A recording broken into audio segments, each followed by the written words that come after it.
Welcome to Treysta in Conversation With. Listen in as one of our team is joined by a member of our community to chat about their professional, personal and financial life, including a key money moment. Here's today's episode. Welcome everybody. Today we are in conversation with John Platt. John, welcome. Thank you for taking time out of your always busy schedule to spend a bit of time with us today. It's a pleasure, Adam. Thanks, John. Over the years I've known you, you have worn many hats and still do wear many hats in many organisations. I'll probably talk to you about a number of topics, but given we are in the month of April and soon we will be observing Anzac Day, I thought I'd spend a bit of time today talking to you about your experiences, what that means to you. You spent an awful lot of time in the defence and on that area. So I thought a great way to kick off would be to understand how your journey began in that space and how you got into it and how you ended up all the way through to today, I suppose. Yeah, thanks, Adam. You're right, I do keep myself busy, and I've got two commercial committees that I'm involved with regard to. One's remuneration and the other's governance and compliance. And I do 5 not-for-profits of various things as well, which I think my entire career has prepared me well for all of those. When I was finishing school, I was actually going to do agricultural science because I was brought up in the country, but decided that I'd head off into the Defence Force. To me, it actually offered sort of opportunities and lifestyle. And I did my officer's training and was commissioned back in 1973, which is a little while ago. Mm-hmm. In the Defence Force, I was very fortunate to have had command on 3 occasions, once as a lieutenant colonel and twice as a colonel. And some of the highlights, I guess, in that period of time were I was aide-de-camp to the Governor of New South Wales, who was Sir Roden Cutler, VC, who, as everybody knows, was a great Australian, the longest-serving Governor of New South Wales. And it was a great privilege to have been his aide. I was fortunate enough to work in Prime Minister and Cabinet as a defence advisor. And my postings in my full-time military career have included England, West Germany as it was at the time, United States, Philippines, and then operational service in East Timor.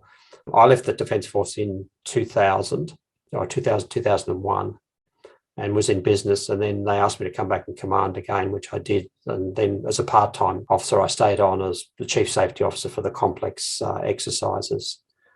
So I guess there's a sort of a long lineage of that, and a long lineage which has served me well in a number of the things that I actually do. With regard to Anzac Day in particular, which is obviously coming up at the end of this month, after 45 years of full-time and part-time service for me, Anzac Day in particular, but also Remembrance Day on the 11th of November, is a time of both commemoration and celebration. Now, I say that because the commemoration is that we need to recognise the contribution and the measurable sacrifice made, and that includes those people who died in time of war or wartime conflicts. And I had a very personal friend who was killed, unfortunately, in the latter. So it's close to the heart. And I suppose the celebration aspect for me is that in Australia, we would like to have, and we do have, a lifestyle and freedoms which have resulted from the sacrifice of our service members, men and women, over the past years and also presently as well. I guess with Anzac Day, I reflect on a number of things. I reflect in many ways in what's contained in the Australian War Memorial as well. And that's quite an iconic institute, as everybody is aware in Australia. I'm often reminded when I actually walk into the War Memorial, there is the Hall of Memory, as they call it, and they have, I guess, displayed in the lead glass windows quintessential qualities displayed by Australians, both in war and operations, and also manifested in the Australian character, the personal qualities, social qualities, and also sort of the fighting qualities as well. And I guess in particular as an Army officer, you know, I see the core values that the Army has, which are reflected in the other services as well, you know, service, courage, respect, integrity, and excellence. So all of those things to me sort of encapsulate both Anzac Day with regard to a commemoration, both Anzac Day as a celebration, the qualities of our service people and the qualities that have been engendered sort of in the Australian character as a result. That War Memorial is at Canberra is one of the most powerful things I've ever visited, and if anyone listening to this hasn't been, I would always encourage them to make the time. It's just a phenomenal. I think it probably more than a day to go around the museum part of it as well. It's incredible. And what are you at the moment working on relevant to all of that then? So as we approach an Anzac Day, and given its absolute importance to you, Sure. What role do you play around that in terms of either your work on Anzac Day or what a typical Anzac Day looks like for you, I suppose?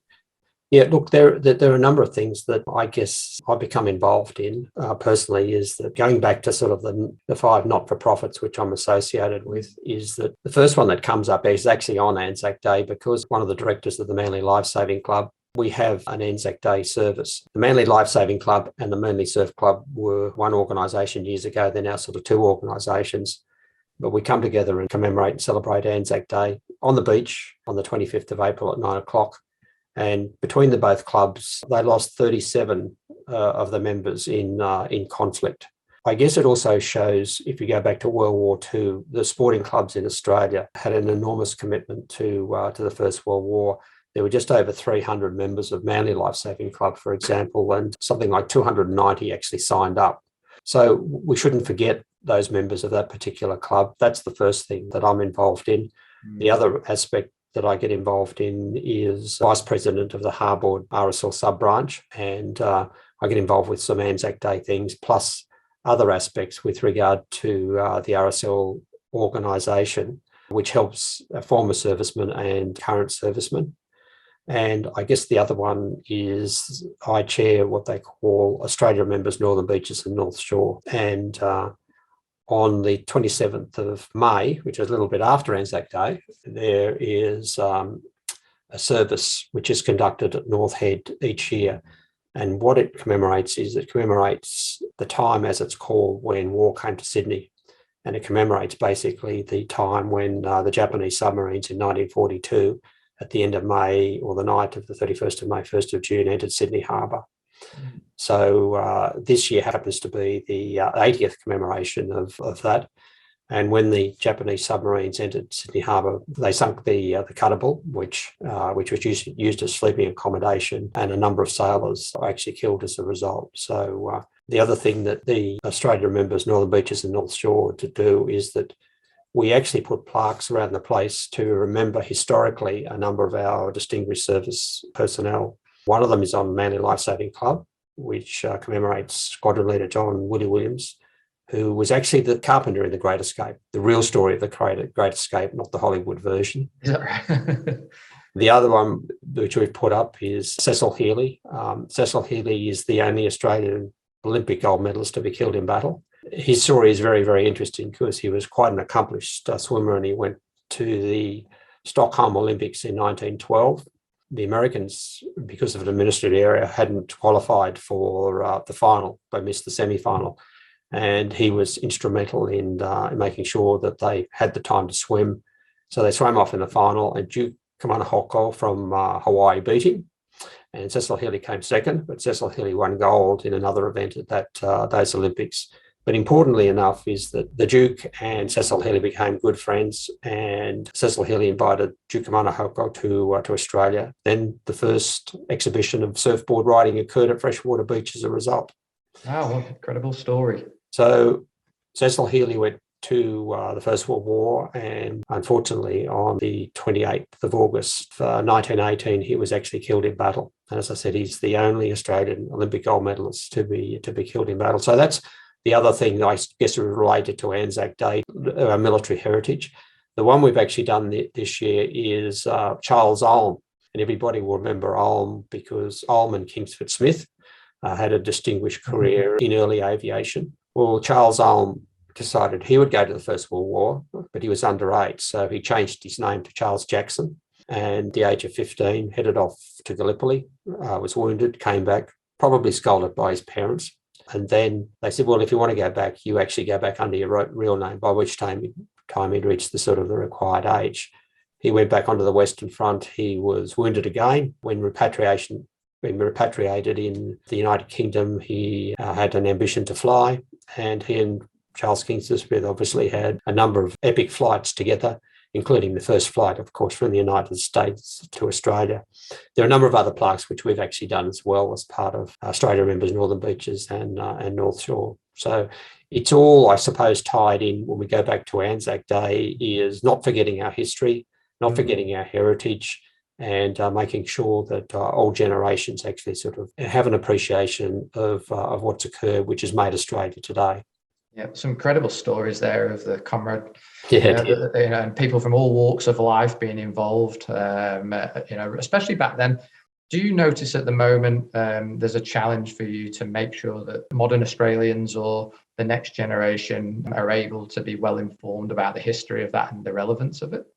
I think in particular Anzac Day, I think young Australians actually embrace Anzac Day, and we've seen that not so much in the last couple of years because of the COVID restrictions, but I think younger Australians actually embrace Anzac Day. To me, it's actually important that what we do is that we ensure that the correct history is actually put forward. We understand that war is not a good place, and they need to have appreciation of the qualities and the sacrifices that were made by former servicemen and also current servicemen as well, which has shaped the character of Australia and the lifestyle that we've currently got today. You mentioned the last couple of years and the challenges. Of course, I sometimes forget which parts we have been locked down in and haven't been locked down in over the past couple of years. But I suppose this Anzac Day coming up would be probably one of the first for the last couple of years where we've been relatively free to go out and do all the usual things that we would do on the day. As the last couple of years made it quite difficult to commemorate Anzac Day in the involvement that you have?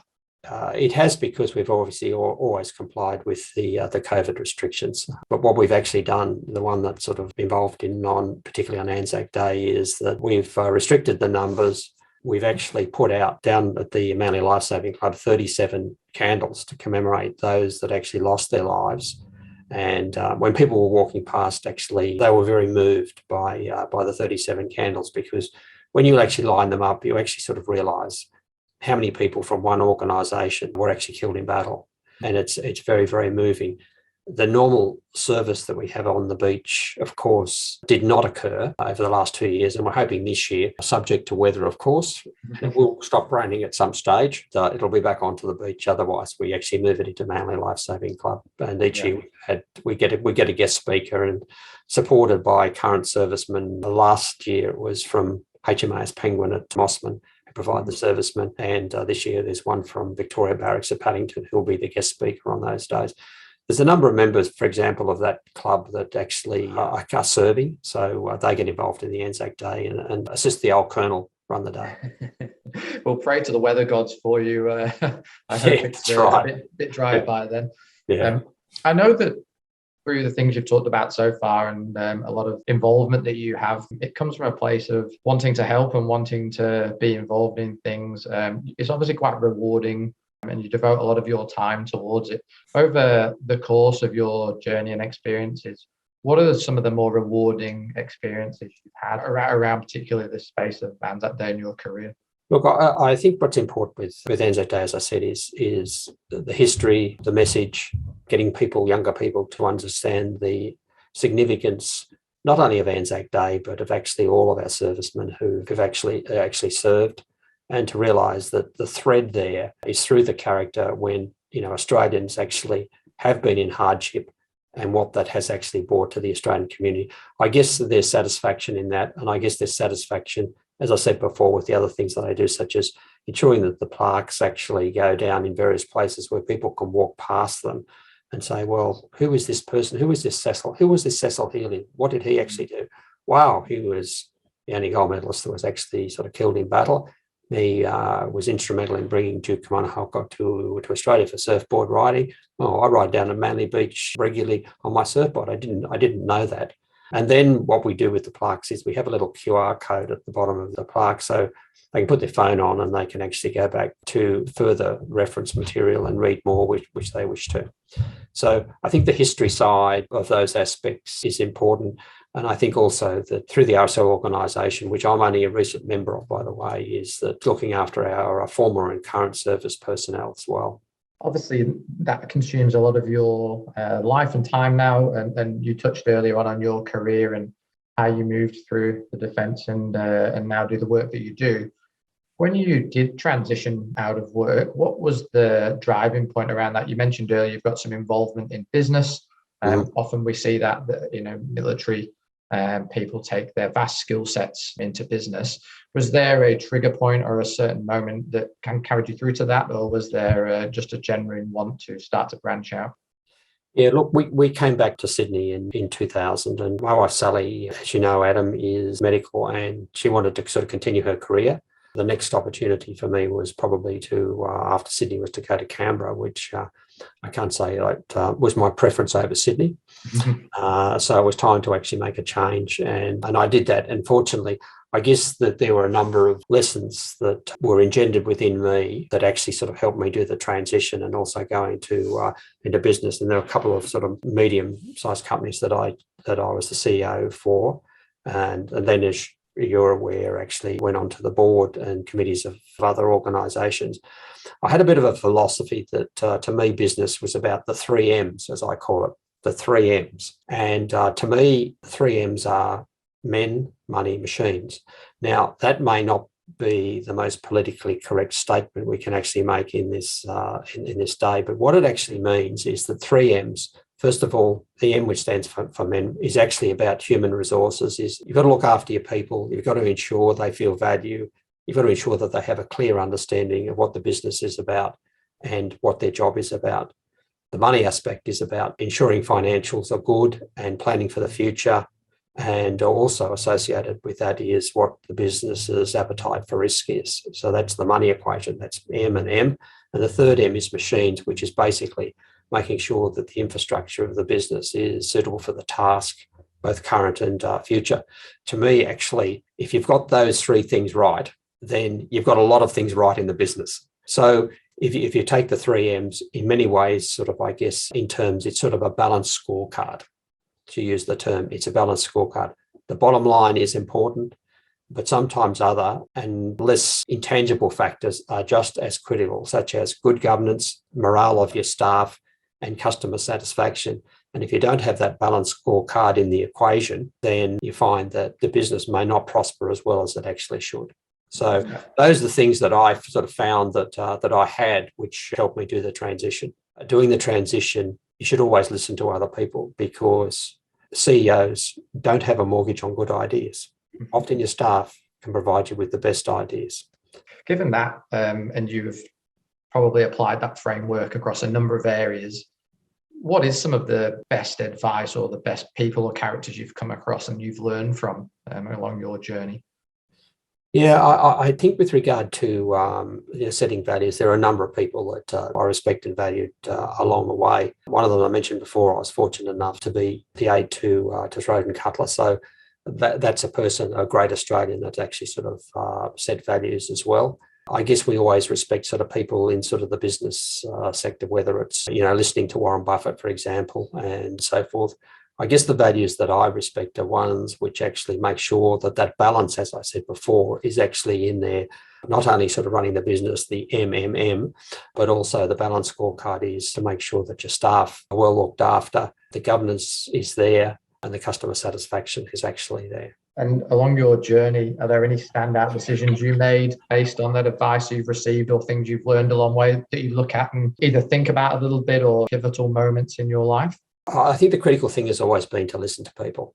To me, that's critical in anything that you actually do. So let's sort of relate it to, the financial services sector. Say as a client, I think it's really, really important that you obviously listen to the advisor that's providing you with advice. I think it's important to develop the relationship. So say, for example, with the person that's actually providing you with the advice. Trust is imperative actually in there. Communication is imperative actually in there as well. And receiving regular communication on a weekly and a monthly basis, to me, is actually important. Presenting information to, say, a client that's clinical, that's been well analysed, is also important. Understanding from both sides a risk appetite is also important in the financial sector, and getting financial advice. And the other thing is that you have to look at the long term, not the short term. As a client, don't watch your portfolio every day. Think about the long term, not the short term. And you're better off actually doing that. Plan for the long term, not the short term. Interesting. One of the things you just mentioned there was the relationship that you often have and the things you learn. And when we work together, you've probably just discussed some of the things you may experience, but myself, I experience things from you and around a lot of the things you've talked about so far in this podcast, which I think is a beautiful part of relationships that we get to develop over time. What are some of the key things you've learned over the last year or two? I know you've mentioned a few interesting things there, but more interestingly around what we talked about earlier. We've had a really, really tumultuous couple of years, and it's affected everyone in different ways. Are there things you've come across either within your family life, what we've talked about in terms of Anzac Day, any kind of key things you've learned across the last couple of years that you would take moving forward? Yeah, it's very interesting because whether it's actually related to our servicemen actually going to warlike situations, peacekeeping operations and so forth, or whether it's actually related to a number of other factors, the thing that always sort of is placed in my mind, and it's probably emphasised in the last 2 years, is that the world is still unpredictable. It is still unpredictable. The COVID-19 pandemic, or as I call it, the COVID-19 apocalypse, has got implications for both community and commerce. So we know that. So that's something that's occurred that was unpredictable. We have a look recently at why the world is unpredictable and just say, look, the world is unpredictable, is the invasion of the Ukraine by Russia. Whilst closer to the event, it was looked upon, it was reasonably unpredictable, say 6 months ago. Our weather conditions are unpredictable. Recent flooding in Eastern Australia is an example of that. Typhoons, cyclones, hurricanes in Asia, which regularly occur, are an example of that. And natural disasters are an example of our whole world is unpredictable. And we take recently in January, Tonga had obviously the volcanic eruption as well, which was, absolutely sort of enormous. It always occurs. Those things in many ways are unpredictable. So whilst the world is unpredictable and there are some things we can prepare for, to me, there are others we've just got to accept and then have a contingency in place to fix the result of what's actually occurred. Yeah. And I suppose if you look back over time, like you mentioned, whether it's reading books or however you consume history, these things have always been around and challenges have always been there to overcome. On that point, I think it's a nice way to perhaps end or kind of draw to a close. I personally value reading books around history and a lot of the things you've just talked about earlier in the podcast. Whether people choose to do that via listening to podcasts, reading books, watching documentaries, and with a view to Anzac Day coming up, is there any kind of recommendations you have, particular material you've consumed that you would like to recommend or pass on to our listeners as ways to better understand this area? Yeah, the book that I'm just about to mention, because you sort of gave me a cue on what sort of movie, book or album has impacted me the most. And it's really interesting, as you can probably sort of see behind me. There's a few books there, which is, I have to say, is probably about 25% of the books which I actually own, much to my darling wife's disgust as to when you're going to actually sort of remove some of those books that you've actually got that you've kept forever. But the book that actually I thought about, it's actually not a military book. The book that I thought about that actually impacted me most is a book called The Story of English. Now, The Story of English was written, I think, in about the 80s, if my memory serves me correctly, 70s, 80s, by McCrum, Cran and McNeill. To me, the whole human race is about communication, and all languages are important. But this book actually lays out a language which happens to be English and where it came from and essentially how it conquered the world. Basically, 2,000 years ago, English was confined to a couple of settlements on the shores of northwestern Europe. And today, English is the most common language in the world. It's the language of world politics. It is the language of commerce. It's the language of science. And it's the language of popular culture. It's the language of all international flights. So English also is a dynamic language. It's changing all the time. New words are being added to it. Words are going out of English into other languages which are being kept, the same. And we see, for example, Facebook comes out of it and goes into other languages, technical language. The dialects in English are also sort of interesting, and I won't say that you've got a particular dialect. So to me, actually, what that book, why it impacts me, is that communication is the most important skill we all have in life. Verbal, non-verbal, written, because it gives us an appreciation of our history. It gives us an appreciation of our knowledge.